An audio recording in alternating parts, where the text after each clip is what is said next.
Hello everyone. स्वागत है आप सभी का और फिर से अपने यूट्यूब चैनल बीपीएससी वर्स पे। आज के इस वीडियो में हम करंट अफेयर्स का लेक्चर स्टार्ट कर रहे हैं। इससे पहले अभी हमारा जो लेक्चर है वो एंशिएंट हिस्ट्री ऑफ बिहार पे आ रहा था, वो भी कंटिन्यू रहेगा। एंशिएंट हिस्ट्री ऑफ बिहार हमारा कंप्लीट हो चुका है। अब हम इसके आगे मेडावल करेंगे, ठीक है। और उधर आपके जो ज्योग्राफी के फैकल्टी हैं वो ज्योग्राफी करवा रहे हैं आपको। ज्योग्राफी में कॉन्टिनेंटल ड्रिफ्ट थ्योरी तक हो चुका है, तो आप प्लीज वहां जाइए और वो लेक्चर्स देखिए। आपको एग्जाम में एकदम वहां से कुछ क्वेश्चन जरूर दिखेंगे, ठीक है। आज हम लोग ये करंट अफेयर्स का अप्रैल मंथ का देखेंगे और अगले एक महीने में हम मेरी कोशिश ये रहेगी कि हम आपको जून 2025 से लेकर मई 2026 तक सारा करंट अफेयर्स, चाहे वन लाइनर हो या फिर कुछ कॉन्सेप्ट बेसिस पे हो, मैं वो सारा आपको करवा दूँ। तो आज हम अप्रैल से शुरू कर रहे हैं, इसके बाद हम मार्च करेंगे, फिर फरवरी, फिर जनवरी, ऐसे उल्टे डायरेक्शन में चलेंगे, ठीक है। तो चलिए स्टार्ट करते हैं। ये है हमारा अप्रैल 2026 का इशू 1 वॉल्यूम 1, ठीक है। इसमें जो हम बेसिकली देखेंगे, national affairs, international, science and tech, environment, ecology, art and culture, sports, awards, book and author, reports, defence, important days in the person, news, places news. तो इस तरह से हम लोग इसको देखेंगे। नेशनल अफेयर्स से स्टार्ट करते हैं। जैसा कि हम लोग ने नेशनल अफेयर्स से शुरुआत की है, तो अभी देखे होंगे कि घर घर जो है वो सेंसस स्टार्ट हो चुका है, कि 2027 वाला जो सेंसस होने वाला है, ये इसका काम स्टार्ट हो चुका है। ये इंडिया का 16वां सेंसस है और इंडिपेंडेंस के बाद 8वां सेंसस है। ये, आ, जैसा कि हम लोग को पता है कि सबसे पहले बार लॉर्ड मेयो जो हैं, उन्होंने सेंसस की शुरुआत की थी इंडिया में। तो ये याद रखेंगे, 16वां सेंसस है टोटल, और 8वां सेंसस है इंडिपेंडेंस के बाद। ये सेंसस एक्ट 1948 के अंतर्गत होता है और मिनिस्ट्री ऑफ होम अफेयर्स इसके नोडल मिनिस्ट्री है, ठीक है। ये पहली बार फुल्ली डिजिटल सेंसस हो रहा है इंडिया में। सेंसस, लास्ट सेंसस जो हमारा हुआ है वो 2011 में हुआ है, प्रत्येक 10 साल पे होना है, लेकिन कोविड के कारण 2021 में नहीं हो पाया था, ठीक है। इसमें mobile application, GIS mapping, AI based validation, ये सब होता है। अगर हम 2027 के सेंसस के ब्रांड एम्बेसडर की बात करें, तो सुदर्शन पटनायक जी हमारे ब्रांड एम्बेसडर है। इसको आप एक्स्ट्रा मार्क करेंगे, एग्जाम में आ सकता है, ठीक है। इसके फीचर्स क्या हैं सेंसस के? तो self enumeration facility through online portals, real time data upload, integration of digital database and Aadhaar linked verification, geo tagging. अब ये सब कुछ की टर्म्स हैं। एग्जाम में चूंकि अब बीपीएससी थोड़ा वास्ट हो चुका है, ये वन लाइनर टाइप के करंट अफेयर्स को अवॉइड करता है। वन लाइनर अब ये नहीं पूछ रहा है। हो सकता है कि वो दो तीन चार स्टेटमेंट बेस दे दे और वो आपसे जो उसमें से पूछे। तो सेल्फ इन्यूमरेशन का मतलब है कि सिटीजन्स, जो हम आम नागरिक हैं, वो फिल करेंगे डेटा खुद से, phone through phones, mobile phones और टैबलेट और लैपटॉप, ठीक है। जीआईएस मैपिंग है, geographic information system, GIS mapping. Demographic data means population related जो भी स्टैटिक्स हैं, जो डेटा है वो है डेमोग्राफिक डेटा, ठीक है। ये कुछ की टर्म्स। प्रीलिम्स रिलेटेड पॉइंट्स, वही 2011 में लास्ट सेंसस हुआ था। सेंसस जो है यूनियन सब्जेक्ट है आर्टिकल 246 के अंतर्गत। यूनियन सब्जेक्ट अंडर आर्टिकल 246, इसको ध्यान रखें। और this document is a part of free 72nd BPSC course. तो आप टेलीग्राम चैनल हमारा ज्वाइन कर लीजिए, बीपीएससी वर्स। वहाँ पे ये मैगजीन आपको फ्री में मिल जाएगा, ठीक है। 173rd anniversary of Indian railway, ये 173rd इम्पोर्टेंट हो ना हो, लेकिन इंडियन रेलवे आजकल इम्पोर्टेंट हो चुका है बीपीएससी के लिए। अभी 71st मेंस में चूंकि नॉर्थ ईस्ट में जो एक्सपेंशन हुआ है इंडियन रेलवे का, तो उससे क्वेश्चन बीपीएससी ने पूछा हुआ था 38 मार्क्स में। ठीक है, तो इंडियन रेलवे आजकल इसके लिए इम्पोर्टेंट हो चुका है, तो बेसिक इन्फॉर्मेशन हमारे पास होनी चाहिए। और जो फर्स्ट ट्रेन समय इंडियन रेलवे का स्टार्ट हुआ था 16 अप्रैल 1853 मुंबई से थाने, ये डिस्टेंस था 34 किलोमीटर। मिनिस्ट्री ऑफ रेलवे इसके अंतर्गत काम करता है। और Indian railway fourth largest railway network in the world है। ठीक है, तो ये ध्यान रखेंगे, फोर्थ लार्जेस्ट नेटवर्क है। 68,000 किलोमीटर रूट लेंथ है और ये इंक्रीज कर रहा है। दिन ब दिन रेलवे अपने काम में विस्तार करते जा रही है। अगर मॉडर्नाइजेशन रेलवे की बात करें तो वंदे भारत, अमृत भारत, बुलेट ट्रेन, कवच सिस्टम। कवच सिस्टम क्या है? Anti collision device. तो ये ध्यान रखेंगे आप। कवच एक टाइम में बहुत न्यूज में था। कवच ट्रेन कोलिजन अवॉइडेंस है। डेडिकेटेड फ्रेट कॉरिडोर, ये गुड्स के ढुलाई के लिए होता है। Faster freight movement. Amrit Bharat station scheme, station का मॉडर्नाइजेशन करेगा। बिहार में सहरसा जो है वो पहला ऐसा स्टेशन है जो अमृत भारत स्टेशन के अंतर्गत विकसित हुआ है बिहार में।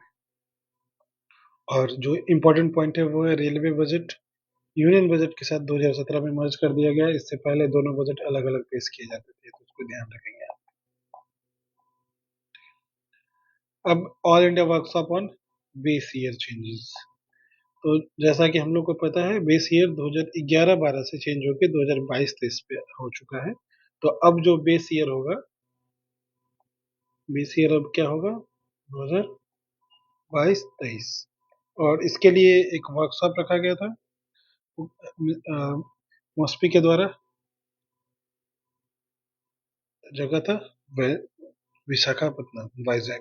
तो ये ध्यान रखेंगे दो तीन बात कि all India workshop for base year change कहाँ हुआ था? तो विशाखापट्टनम में हुआ था, ऑर्गेनाइज किया था मॉस्पी। और जो बेस ईयर चेंज हुआ है वो 2011 से 2022-23 के लिए हुआ है।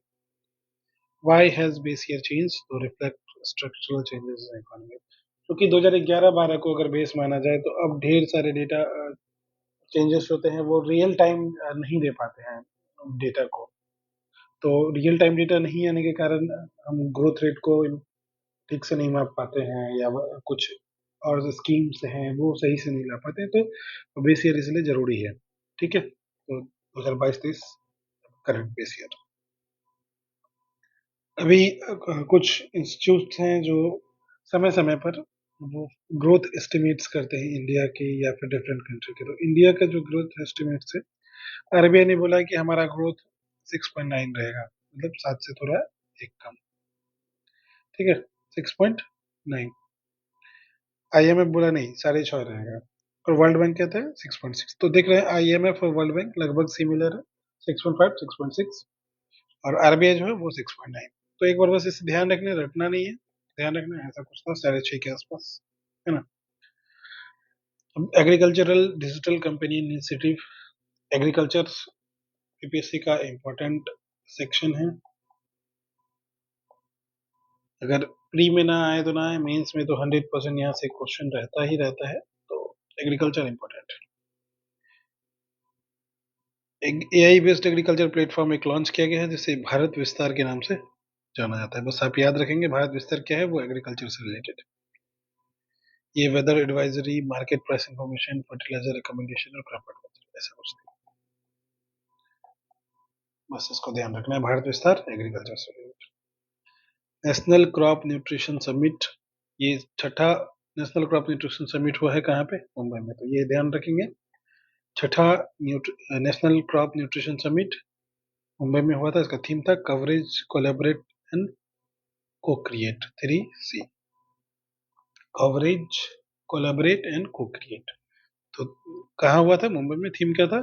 तो कवरेज, कोलैबोरेट एंड को क्रिएट। अप्रैल में मॉनेटरी पॉलिसी चेंजेस हुए थे, तो इसमें से आरबीआई ने समय से, जैसा कि हमें पता है मौद्रिक नीति, ये आरबीआई का काम है समय समय पे इसको चेंज करना।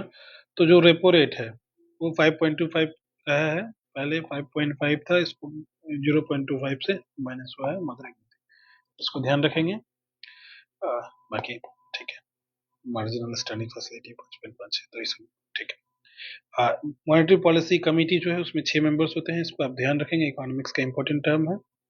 आरबीआई गवर्नर चेयर करते हैं मॉनेटरी पॉलिसी कमेटी को, और जो ये इन्फ्लेशन का टारगेट है वो बोलते हैं कि 4% प्लस माइनस 2 रहना चाहिए। ठीक है, जैसे फिजिकल डेफिसिट हम लोग कंट्रोल करते हैं, तो फिजिकल डेफिसिट 2% से लेके 6% तक, आइडियली 4%। ठीक है, चलिए नेशनल अफेयर्स हो गया, हम इंटरनेशनल अफेयर्स के देखते हैं। तो अभी जो ये वेस्ट में अनरेस्ट का सिचुएशन है, तो ये ईरान, इजराइल और यूएस के वॉर के कारण स्ट्रेट ऑफ हॉर्मुज काफी न्यूज में रहा है। तो जो ये वाला पार्ट है और ये वाला पार्ट है, इधर ईरान है, यूएई है, ओमान है, ये जो पार्ट है ये है स्ट्रेट ऑफ हॉर्मुज। ठीक है, ये कनेक्ट करता है पर्शियन गल्फ को गल्फ ऑफ ओमान से। तो ठीक है, ज्योग्राफी में भी जो क्वेश्चन आ रहे हैं ना, वो आजकल ट्रेडिशनल ज्योग्राफी से नहीं आता है, वो करंट बेस्ड आते हैं। करंट में जो न्यूज में होगा वो आपको ऐसे आएंगे। तो चूंकि स्ट्रेट ऑफ हॉर्मुज न्यूज में था, तो वो पूछ सकते हैं स्ट्रेट ऑफ हॉर्मुज का लोकेशन। तो नॉर्थ में जैसे ईरान है, और ओमान यानी यूएई साथ में है, तो ओमान यूएई। तो आपको बस ये याद रखना है कि स्ट्रेट ऑफ हॉर्मुज 3 देश से अपना बॉर्डर शेयर करता है, ईरान, ओमान और यूएई। ये पर्शियन गल्फ को गल्फ ऑफ ओमान से कनेक्ट करता है फर्दर अरेबियन सी में। ठीक है, ये 33 किलोमीटर इसकी चौड़ाई है, और यहाँ only about 3 kilometre each direction. जो इसका लेन का चौड़ाई है, अगर जाएगा तो 3 किलोमीटर दिशा में। इंडिया ने ऑपरेशन ऊर्जा सुरक्षा लॉन्च किया था, ये ध्यान रखेंगे आप, ऑपरेशन ऊर्जा सुरक्षा। ये क्या था? India deployed warship for escorting Indian cargo. है क्या ना कि चूंकि इसमें आने पे अटैक हो जा रहा था शिप पे, तो इंडिया ने ऑपरेशन ऊर्जा सुरक्षा लॉन्च किया, और इसको इंडियन कार्गो और एनर्जी वेसल्स को एस्कॉर्ट करने के लिए। तो ये याद रखेंगे आप। Energy security, India imports more than 85% crude oils और significant LNG from gulf country. तो इंडिया का ये एकदम है, इसको जो स्ट्रेट ऑफ हॉर्मुज है, इसे चोक पॉइंट के नाम से भी जाना जाता है, तो इसको ध्यान रखेंगे। ठीक है, इंडिया इंटरनेशनल वाटर वीक 2026, ये अप्रैल में न्यूज में आया था, क्योंकि अनाउंस हुआ था कि 9th जो एडिशन है इसका, वो होगा सितंबर 2026 में। तो ये होगा कब? सितंबर 26 में। ठीक है, और 9th एडिशन होगा। The India International Water Week 2018 is India's flagship global water event organized to address water governance, climate resilience, sustainable water management. इसका थीम याद रखेंगे, climate resilient water management, CRWM। CRWM, climate resilient water management theme याद रखेंगे। India international water week 2026 का theme क्या होगा? तो climate resilient water management. ठीक है, ऑर्गेनाइज बाय मिनिस्ट्री ऑफ जल शक्ति, इसको आप ध्यान रखेंगे। ठीक है, अंडर नेशनल वाटर मिशन है। तो अभी एक न्यूज आई कि COP33 जो है, इसमें इंडिया जो है वो विथड्रॉ कर लिया है। India withdraw its bids to host COP33 in 2028 under the United Nation climate change, UNFCCC। तो इतना इम्पोर्टेंट क्यों है इंडिया का withdraw? Why was India's withdrawal so important? India पहले बोला था कि हम COP33 जो 2028 में होगा उसको हम होस्ट करेंगे, लेकिन अभी वो पीछे हट गया अपने। तो इसके कारण क्या क्या हो सकते हैं? पहला तो फाइनेंशियल बर्डन हो सकता है, स्ट्रेटेजिक प्रायोरिटाइजेशन हो सकता है, और ग्लोबल क्लाइमेट पॉलिटिक्स को भी देख सकते हैं। ये बहुत ज्यादा एक्सपेंशन हो रहा है, क्योंकि इंडिया में खुद पे अभी एक्सपेंशन करना, जब यहाँ के इंफ्रास्ट्रक्चर पे, कैपिटल इंफ्रास्ट्रक्चर, रेवेन्यू इंफ्रास्ट्रक्चर, ये अभी इस पे खर्चा करना है, तो इंडिया हो सकता है कि फाइनेंशियल बर्डन के कारण भी पीछे हो। दूसरा क्या है? ये डोमेस्टिक क्लाइमेट ट्रांजिशन और ग्रीन इंडस्ट्रियल पॉलिसी। अभी इंडिया को इस पे फोकस करना है ना, क्योंकि अब ये सिंबल कि हम वहां दिखा रहे हैं इसके सॉरी, सिंबल की अपेक्षा वो रियलिज्म को फॉलो करना चाह रहे हैं क्या, कि हम ये होस्ट ना करके हम काम पे काम ध्यान दें। ठीक है, अगर हम बात करें COP30 जो अभी हुआ है वो बेलम ब्राजील में हुआ है, और जो अगला होने वाला है वो तुर्की में होगा। ठीक है, 2026 वाला, ध्यान रखेंगे इसको। एक U6 giga hertz spectrum launch हुआ है, किसके द्वारा? यूएई के द्वारा। बस यही याद रखना है, U6 giga hertz spectrum launch किया है किसने? यूएई ने। The United Arab Emirates launch world's first commercial U6 gigahertz network, making a major milestone in next generation telecommunication. क्या है ये? तो ये U मतलब upper 6 gigahertz frequency band used for advanced wireless communication. It supports 5G advanced and future 6G technology. तो future 6G technology के लिए बहुत हेल्पफुल होगा। ठीक है, इसका फायदा क्या है? अल्ट्रा फास्ट इंटरनेट है, अप्रोचिंग 10 Gbps, लो लेटेंसी है। ठीक है, और हाई कैपेसिटी है। तो बस यही याद रखना है, U6 गीगा हर्टेज किसने लॉन्च किया है? स्पेक्ट्रम। तो यू यू से यू। ठीक है, डेज एंड थीम की बात करते हैं। तो अप्रैल में जो इम्पोर्टेंट है, सबसे पहला वर्ल्ड ऑटिज्म अवेयरनेस डे 2 अप्रैल को हुआ था। उसका थीम था ऑटिज्म एंड ह्यूमैनिटी। आगे याद नहीं रखना है, ऑटिज्म एंड ह्यूमैनिटी। 2 अप्रैल को होता है world autism awareness day. Theme है autism and humanity, observe by United Nations to promote inclusion, dignity and neurodiversity of autistic person. ठीक है, वर्ल्ड हेल्थ डे इंपॉर्टेंट है 7 अप्रैल। Together for health stand with science theme है, याद रखेंगे इसको। It was celebrated by the World Health Organisation WHO। ठीक है, established in 1948। तो ये ध्यान रखें, WHO 1948। 7 अप्रैल को वर्ल्ड हेल्थ डे। 7 अप्रैल को वर्ल्ड हेल्थ डे, थीम क्या है? Together for health stand with science. World heritage day 18 April, 2 बार एग्जाम में देखा गया है, ध्यान रखेंगे। Also known as international day of monuments and sites. Theme है emergency response for living heritage. बस इतना याद रखना है, emergency response for living heritage. ठीक है, नेशनल सिविल सर्विसेज डे, इसकी हम लोग तैयारी करते हैं 21 अप्रैल को।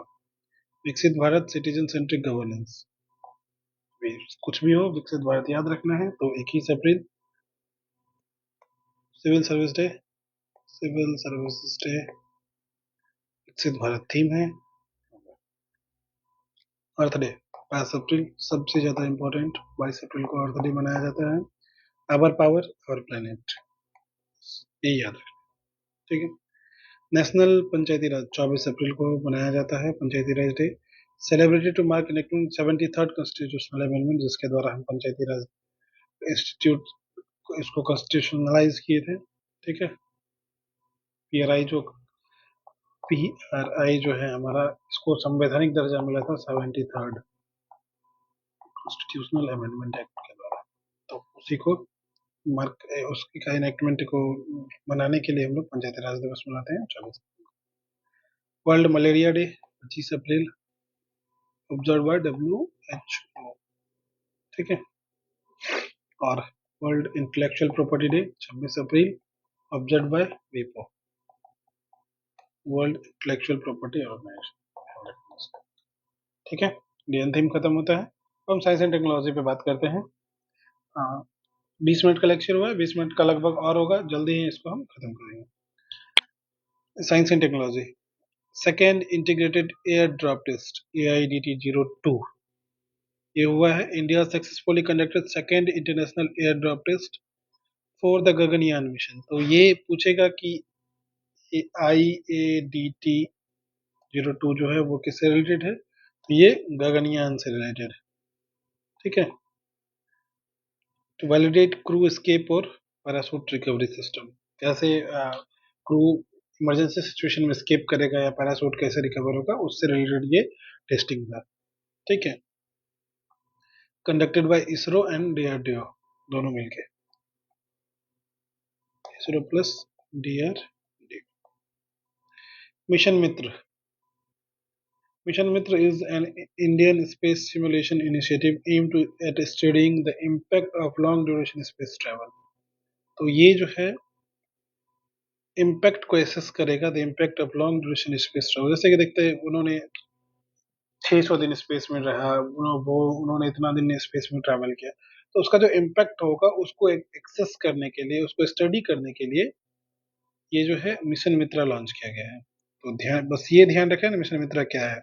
आजकल थोड़े स्टेटमेंट बेस्ड क्वेश्चन आ रहे हैं, इसलिए ये इस तरह से पढ़ना थोड़ा ज्यादा जरूरी हो गया है। ठीक है, फिर इंडिया डेजिग्नेट भव सागर सेंटर एट CMLRE कोची। ये जो था भव सागर सेंटर, इसको नेशनल रिपोजिटरी बना दिया गया है। तो क्वेश्चन अगर आएगा कि भव सागर या फिर किसी नेशनल रिपोजिटरी से बना दिया गया है, तो भव सागर सेंटर जो है कोची में, इसे नेशनल रिपोजिटरी बना दिया गया है। The Government of India designated Bhavsagar Center at the Center for Marine Living Resource and Ecology, Kochi, ये इसे as the national repository for marine biodiversity data। तो ये ध्यान रखें। It will strengthen ocean research, blue economy studies and marine conservation under deep ocean mission। तो बस ये याद रखना है कि नेशनल रिपोजिटरी किसे बना है, भवसागर सेंटर एट कोची। ठीक है, इंडिया का पहला क्वांटम कंप्यूटर अमरावती में लॉन्च किया गया है by the CM Chandrababu. Vikram 1 launch कर दिया गया है फाइनली। स्काई रूट एरोस्पेस जो प्राइवेट कंपनी है, उन्होंने लॉन्च किया है Vikram 1, India first privately developed orbital launch vehicle, OLV, named after Vikram Sarabhai. The rocket supports India's growing private space ecosystem. तो ये ध्यान रखना है, विक्रम 1 किसने लॉन्च किया, तो स्काई रूट एरोस्पेस, तो ये पहला private developed orbital launch vehicle है। ठीक है, और एक बच्चों के लिए, इन्फेंट के लिए मलेरिया ड्रग्स को WHO ने अप्रूव कर दिया है। The World Health Organisation approve the world first malaria medicine specifically design for infants and very young children. इसका नाम क्या होगा, कोर्टम बेबी। तो बच्चों के लिए है तो बेबी याद रखेंगे, और कोर्टम मलेरिया के लिए, आल्सो नोन एज रियामेट। कोर्टम या रियामेट दोनों में से कुछ भी आ सकता है। कुछ रीजन में से रियामेट जानते हैं और बाकी टाइम ये बाकी जगह पे कोर्टम के नाम से जाना जाता है। तो इसको ध्यान रखेंगे, इन्फेंट के लिए ये मलेरिया ड्रग्स है। मैन्युफैक्चरर के कौन सा है इनका, तो नोवार्टिस, इन कोलैबोरेशन विद मेडिस और मलेरिया वेंचर। नोवार्टिस MMB के साथ मिलके ये किया। ठीक है, new born and infant swing 2 से 5 किलो जिनका वजन है। डेंगू वैक्सीन लॉन्च किया गया है, TAK-003, जिसका क्यूरेंगा नाम है। Qdenga is a dengue vaccine developed by Takeda Pharmaceutical Company, TPC, Takeda pharmaceutical company के द्वारा ये लॉन्च किया गया है।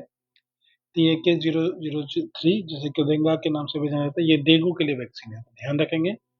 TAK-003 क्या है, तो डेंगू का वैक्सीन है। ठीक है, चलिए ध्यान में रखेंगे। It provides protection against all 4 dengue virus serotypes and it is recommended in dengue endemic regions including parts of India। तो ये चारों टाइप के डेंगू के वायरस के सेरोटाइप्स जो हैं उनको ये प्रोटेक्शन उसके अगेंस्ट में प्रोवाइड करते हैं। ठीक है, ये जो हमारा फास्ट ब्रीड रिएक्टर है, फास्ट ब्रीड रिएक्टर, इंडिया जो पर्सनलाइज प्रोटोटाइप फास्ट ब्रीड, हम लोग थर्ड फेज में अपना लॉन्च, थर्ड फेज में एंट्री कर चुके हैं। इसमें India operationalise prototype fast breed reactor at Kalpakkam. It is a major milestone India 3 stage nuclear programme. ठीक है, इससे पहले तक हम लोग 2 स्टेज पे थे, अभी थर्ड स्टेज में प्रवेश कर चुके हैं। ठीक है। थर्ड स्टेज में क्या होता है कि हम लोग जितना फ्यूल खर्च होता है उतना एनर्जी जनरेट कर लेते हैं। डिजाइन पर हो भी जाएंगे बाबा। थ्री स्टेज न्यूक्लियर प्रोग्राम, पहला था pressurise heavy water reactors using uranium, दूसरा है fast breeder reactor producing plutonium, तो यूरेनियम प्लूटोनियम। अब thorium based reactors producing uranium 233 fuel, तो ये थोरियम बेस्ड होगा। ठीक है। तो अब हम लोग थर्ड स्टेज में फाइनली एंट्री कर चुके हैं। एक मेमोरिस्टर है, मेमोरिस्टर नाम से ही होता है कि मेमोरी प्लस रेसिस्टर, ये नेक्स्ट इन कंप्यूटिंग डिवाइस के लिए काम में आएगा। Memristor memory plus resistor is considered fourth fundamental circuit element after resistor capacitor and inductor. इसके रेसिस्टर कैपेसिटर और इंडक्टर के बाद ये चौथा फंडामेंटल सर्किट है।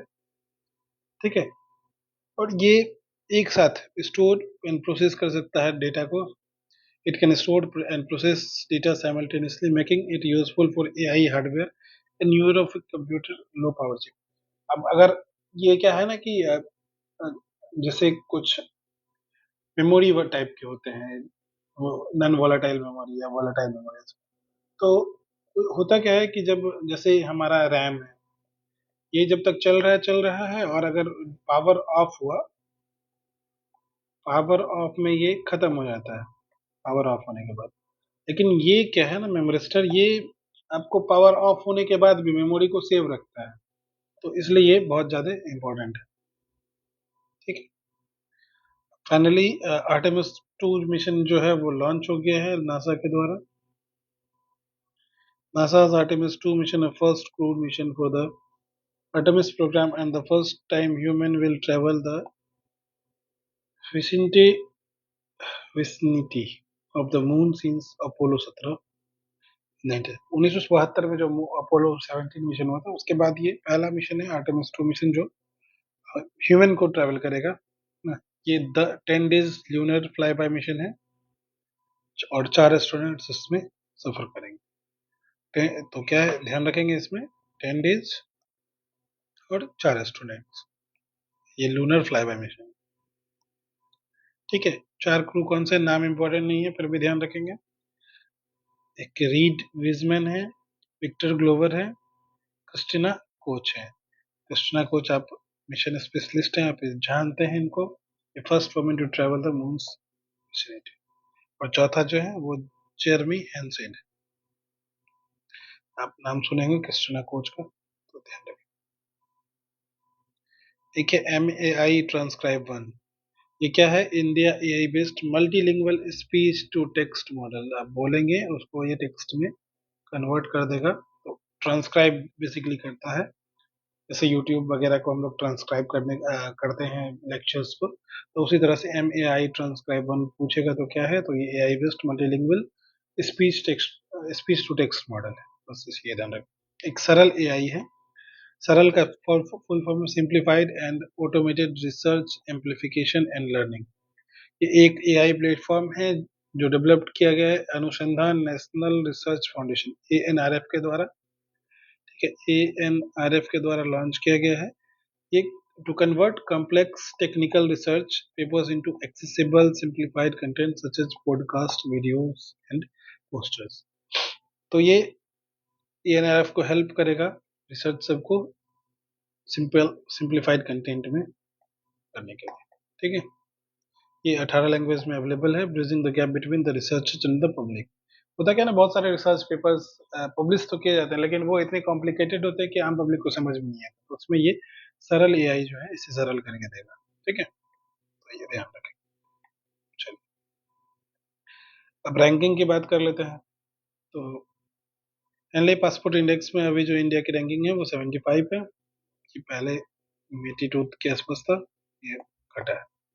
एनलाइन पार्टनर्स के द्वारा इसे लॉन्च किया रिलीज किया जाता है, और इंडिया के पासपोर्ट सभी 56 देशों में वीजा फ्री और वीजा ऑन अराइवल यात्रा कर सकते हैं सर। और इसमें जो कंट्री टॉप के हैं वो है सिंगापुर। पहले passport index 2026। Corruption perception index में इंडिया 91st, डेनमार्क इसमें टॉप पे है। ये 0 से 100 के बीच में इसमें किया जाता है, और इंडिया को 39 मिला है करप्शन में। ठीक है, 0 है लेस करप्ट, 100 है मोस्ट करेक्ट। ठीक है, ध्यान रखेंगे 91 है place. World economic outlook report आया है जिसमें इंडिया अब हमारा 6th लार्जेस्ट इकोनॉमी हो गया है, जो कि हम लोग का पहले 4th लार्जेस्ट था, अब 6th लार्जेस्ट इकोनॉमी हो चुका है। ये IMF के द्वारा लॉन्च किया गया है world economic outlook report. India is remaining the fastest growing major economy with the growth of 6.5%। हाँ ठीक है, हम लोग बहुत फास्ट ग्रोइंग अभी भी कर रहे हैं, लेकिन हम 4th से 6 पे आ चुके हैं। ठीक है, रिस्पॉन्सिबल नेशन इंडेक्स RNI 16वें स्थान पे हम लोग हैं। ये वर्ल्ड इंटेलेक्चुअल फाउंडेशन के द्वारा लॉन्च किया जाता है, रिलीज किया जाता है, और measures responsible governance, sustainability and global corporation. 16वें स्थान पे हम लोग। फिस्कल इंडेक्स में बिहार परफॉर्मर कैटेगरी में नीति आयोग के द्वारा ये लॉन्च किया जाता है। फिस्कल इंडेक्स जो है, ये फिस्कल हेल्थ इंडेक्स, ये फिस्कल फेडरलिज्म को प्रमोट करता है। ओडिशा, गोवा एंड झारखंड ये टॉप 3 स्टेट्स हैं। ठीक है, चलिए अब इन्वायरमेंट इकोलॉजी के देखते हैं। तो अभी जो सबसे रिसेंट न्यूज था वो था कि इंडिया को अब 99 इंडिया में रामसर साइट्स हो चुके हैं, जो सेखा झील है, सेखा झील बर्ड सेंचुरी अलीगढ़ में, उन्हें 99वां रामसर साइट्स घोषित कर दिए गए हैं, जो यूपी का 12वां रामसर साइट है। इससे पहले 11 था, अब ये यूपी में 12वां हो गया है। As of April 2026 India has 99 Ramsar sites covering more than 13.6 lakh hectares. ठीक है, India sign Ramsar convention 1982, Ramsar site से स्टार्ट हुआ था। 1971 में रामसर कन्वेंशन, 1971 में रामसर एक जगह है ईरान में। ठीक है, तमिलनाडु के पास हाईएस्ट रामसर साइट्स हैं, जबकि बिहार के पास अभी 6 रामसर साइट्स। सबसे पहला रामसर साइट कौन था? तो काबर लेक। बाकी भी आप याद रखेंगे, उदयपुर झील है, उसके बाद नागी नक्की है, गोगाबिल है, तो ये सब ध्यान रखें। India submitted 7th national biodiversity report. India 7वां नेशनल बायोडाइवर्सिटी रिपोर्ट जारी किया। इसमें बताता है कि इंडिया के पास कितनी बायोडाइवर्सिटी है। तो ये जनरली है क्या रिपोर्ट, देखिए 23 नेशनल बायोडाइवर्सिटी टारगेट्स NBT को टारगेट करते हैं। और इसमें देखिए India report that total forest entry covers as 25.17, तो ये ध्यान रखेंगे। ठीक है, currently India has 58 tiger reserves, 33 elephant reserve, 18 biosphere reserve, 106 national park और 574 वाइल्ड लाइफ सेंचुरी। तो जो मोटा मोटा बात याद रखना है, 58 टाइगर रिजर्व है, 18 बायोस्फीयर रिजर्व है, 106 नेशनल पार्क। ठीक है, India host over 70% of the world wild tiger population. जो वर्ल्ड वाइड जो टाइगर है, वाइल्ड टाइगर में 70% इंडिया अकाउंट्स करते हैं। ठीक है, लगभग 3682 टाइगर। अभी टाइगर सेंसस आना बाकी है, तो हो सकता है ये थोड़ा और अपडेट हो, लेकिन जो अभी अप्रैल में इन्होंने पब्लिश किया रिपोर्ट, उसमें 3682 टाइगर के रिपोर्ट करते हैं।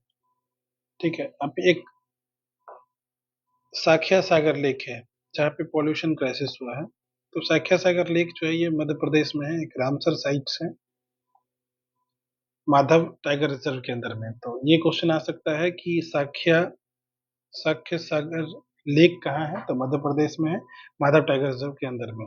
ठीक है, यहाँ पे अनट्रीटेड सीवेज इनफ्लो इन शिवपुरी सिटी, ये सब है, तो ये important है, बस ध्यान रखें। ठीक है, एक्सपेंशन ऑफ सूर सरोवर बर्ड सेंचुरी। तो सूर सरोवर बर्ड सेंचुरी कहाँ है? ये आगरा में है, यूपी, और also known as Keetham lake. तो ध्यान रखेंगे, कीथम लेक के नाम से भी जाना जाता है इसे। इसका एक्सपेंशन हो रहा है सूर सरोवर बर्ड सेंचुरी का। ठीक है, ये the sanctuary lies along the Central Asian flyway, the important for migratory, प्रवासी पक्षी आते हैं उसके लिए महत्वपूर्ण है। ठीक है, it is name after blind Hindi poet Surdas. Surdas के नाम पे है सूर सरोवर बर्ड सेंचुरी। इसका एक्सपेंशन हो रहा है, तो इसलिए ये न्यूज में था। ठीक है, इसे कीथम लेक के भी नाम से भी जाना जाता है। चलिए अब हमारा पर्सन इन न्यूज है। पर्सन इन न्यूज में एक कर्नल सोनम वांगचुक है, वो फर्स्ट अभी हो चुके हैं। ठीक है, आर्मी ऑफिसर्स थे, लद्दाख हीरो कर्नल सोनम वांगचुक, अप्रैल में इनकी मृत्यु हो चुकी है। ही वॉज अवार्डेड महावीर चक्र for bravery during 1919 Kargil war. तो कारगिल वॉर में इन्हें 1999 में जो कारगिल वॉर हुआ था उसके लिए इन्हें महावीर चक्र भी मिला हुआ था। तो ये इंपॉर्टेंट है, ये ध्यान रखेंगे आप। ठीक है, बाकी ये याद रखना, महावीर चक्र सेकंड हाईएस्ट है परमवीर चक्र के बाद। आशा भोसले जो लता मंगेशकर की बहन है, उनकी मृत्यु हो गई है और 92 एज में 92 ईयर्स के एज में इन्होंने मुंबई में अपना अंतिम सांस लिया। ठीक है, इन्होंने 11,000 से ज्यादा गाने गाए 20 से अलग अलग लैंग्वेज में। ठीक है, इनके नाम पे गिनीज वर्ल्ड रिकॉर्ड भी है, मोस्ट रिकॉर्डेड आर्टिस्ट। बस आपको ध्यान क्या रखना है, इन्हें दादा साहब फाल्के अवार्ड मिला था 2000 ईस्वी में और पद्म विभूषण मिला था 2008। तो ये दोनों बात आपको ध्यान रखना है, बहुत ही इम्पोर्टेंट। ठीक है, she was the younger sister of Lata Mangeshkar. Famous song अगर बात करें, पिया तू अब तो आजा, दम मारो दम एंड चुरा लिया है तुमने जो देखो। ठीक है, एक साध्वी सैल है, ये साध्वी सैल गोवा से आती है और from Goa was crowned Femina Miss India world 26। ये आप ध्यान रखेंगे, फेमिना मिस वर्ल्ड इंडिया 26 के विजेता कौन है, तो साध्वी सैल है। She became the first contestant from Goa to win the Femina Miss India world title. और अगले साल जो 2027 में मिस वर्ल्ड 2027 होगा तंजानिया में, उसे ये रिप्रेजेंट करेगी इंडिया की ओर से। तो ये साध्वी सैल को ध्यान रखेंगे आप। इन्होंने इकोनॉमिक्स और इंटरनेशनल रिलेशन की पढ़ाई की है यूनिवर्सिटी ऑफ ब्रिटिश कोलंबिया से। 61st Femina Miss India final was organized in Bhubaneswar Orissa. ये ध्यान रखेंगे, उड़ीसा में हुआ है, ये गोवा से आती है और पहली ऐसी हैं जो गोवा से आने वाली जिन्होंने Femina Miss India world title जीता है। ठीक है, साध्वी सैन। जी क्रेग विंटर, ये जीनोम साइंटिस्ट है। जे क्रेग विंटर, ये भी पास्ट अवे हो चुके हैं at the age of 79। He played a pioneer role in sequencing of human genome. तो बस ये याद रखना है, ह्यूमन जीनोम में इनका रोल इंपॉर्टेंट है, अगर क्वेश्चन कभी आता भी है। ठीक है, उसके Chandrika Prasad Santokhi, the former president of Suriname, ये भी पास्ट अवे हो चुके हैं। तो बस ये याद रखना है, चंद्रिका प्रसाद संतोखी कौन थे, तो सूरीनाम के प्रेसिडेंट थे। ठीक है, अब एक रिपोर्ट आया है टाइम 100 का मोस्ट इन्फ्लुएंशियल पीपल 2026 रिपोर्ट। इसमें अलग अलग लोग आए हैं, जिसमें जो इंडिया लेवल से जो इंडियन से रिलेटेड है वो सुंदर पिचोई है, विकास खन्ना है। ठीक है, और एक रणबीर कपूर जो ओनली एक्टर इन टाइम 100, बस ये याद रखना। ठीक है, चले अब लास्ट हमारा बचता है प्लेसेस इन न्यूज। तो बित्रा आइलैंड है, ये आइलैंड है लक्षद्वीप में। ठीक है, it recently remain in news due to conservation and coastal ecosystem. ये याद रखें, बित्रा आइलैंड कहाँ पे है, तो लक्षद्वीप में है। This island is important for sea bird nesting, यहाँ घोंसले आके देते हैं, और कोरल रीफ बायोडाइवर्सिटी के लिए भी इम्पोर्टेंट है। ठीक है, अरब सागर में है ये वाला पार्ट है, ये वाला जो पार्ट है Lakshadweep. Important for films, Pitti bird sanctuary भी बित्रा आइलैंड के पास है, ये याद रखेंगे लक्षद्वीप। टेहरी लेक एक आर्टिफिशियल रिजर्वायर है, यहाँ पे टेहरी डैम, भागीरथी रिवर, बस ये याद रखना है। Nahargarh biological park, Nahargarh biological park located near Jaipur, Aravalli के फुटहिल्स में, recently news due to wildlife conservation eco tourism. ठीक है, और अगर बात करें तो अरावली क्या है, ये ओल्डेस्ट फोल्ड माउंटेन सिस्टम है, अब डीके हो रहा है। ठीक है, पातालकोट वैली सतपुरा हिल्स में लोकेटेड है, Chhindwara district of Madhya Pradesh, Patalkot valley. Location ये न्यूज में था तो इसको ध्यान रखना है, बस है कहाँ, पातालकोट वैली मध्य प्रदेश में है, Satpura hills. Remained in use due to tribal medicinal knowledge and biodiversity conservation. This valley inhabited mainly the Bahria tribe. ये याद रखना है, पतालकोट वैली में कौन रहता है, बहरिया ट्राइब का वहां पे रेसिडेंस है, सतपुरा हिल्स के पास है मध्य प्रदेश में। ठीक है, और ये it is known for rare medicinal plants and deep gorge like geographical formation. Gorge आपको पता है ऐसे। ठीक है, काजीरंगा नेशनल पार्क असम में है, याद रखेंगे, वर्ल्ड हेरिटेज साइट। माली यूज में था, यहाँ पे पॉलिटिकल इंस्टेबिलिटी था, एक्सट्रीम वायलेंस। ये एक लैंडलॉक कंट्री है वेस्ट अफ्रीका का। और इसका जो माली का कैपिटल है वो है बमाको, ये याद रखें। वहाँ पे नाइजर एक नदी है जो माली के थ्रू पास करती है। स्कारबोरोग सॉल, ये स्कारबोरोग सॉल जो है ये न्यूज में था due to maritime dispute between China and Philippines. ये साउथ चाइना सी का लफड़ा है, तो ये याद रखेंगे कहाँ है, साउथ चाइना सी में Scarborough shoal. China claims that shoal under control of 9 days line policy. ठीक है, Al Udeid airbase. Al Udeid airbase Qatar में है, ये न्यूज में था, तो बस ये क्वेश्चन आएगा कि अल उदैद एयरबेस कहाँ है। ये कतर में है और ये लार्जेस्ट यूएस मिलिट्री बेस है। ठीक है, मिडिल ईस्ट का लार्जेस्ट यूएस मिलिट्री बेस है, तो बस ये याद रखना है। अल उदैद एयरबेस कहाँ है, कतर में है और यूएस का मिलिट्री बेस। कुछ बुक एंड ऑथर्स की बात कर लें हम लोग, और कितना बचा है अब हम लोग का। Book and authors, defence and security, sports news, बस खत्म। ठीक है, 2 पेज है, जल्दी से कंप्लीट कर लेते हैं। तो जो इम्पोर्टेंट है वही हमने डाला है, फिर भी अब 2 4 आप याद रखना है।